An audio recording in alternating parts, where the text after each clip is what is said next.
18 carats gold yung detection dito. Sa unang detect dito, nakuha namin STM dito, mga ganun ka lalim, is isang bato nga putol, ganun kahaba, putol, nakaganon siya, ganun ka, di ba? Yung karugtong niya na may pointer, tinusok, ganun yung forma. So meaning, under.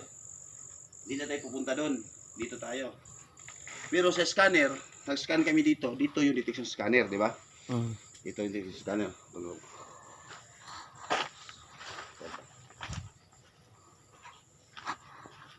Okay, so detect tayo sa detection sa scanner. Okay, bigyan natin kunting antina lang. O hindi natin bigyan, baka ma-detect doon. Dito yung punta natin sa detection scanner.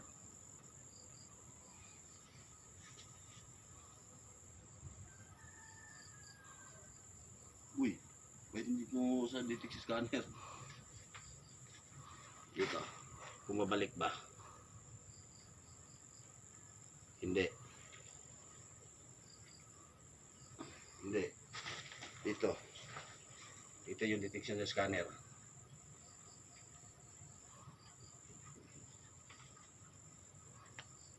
Ayun.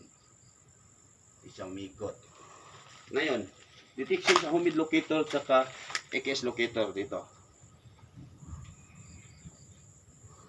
Yan.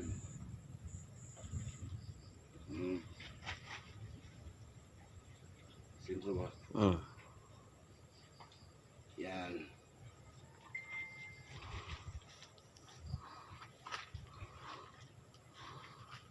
Yan.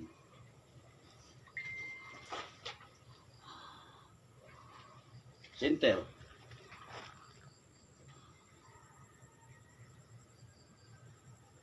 Gandahan siyang umiikot. Medyo malalim ito. Yan o. So, meron talagang deposito dito sa unang hukay. Okay? So, ipakita ko sa iyo mga tits. Diyan naghukay ako dyan mga tits. Diyan sa dito sa scanner. May nakita ako dyan ba? Wala akong nakitang perfect stay-in dyan. May isa lang na hindi naman ka-perpikan pero medyo formadong turtle siya. Nakapoint siya dito. Dito, nakapoint talaga. So, meaning, dito talaga ang deposito. Clay, white clay.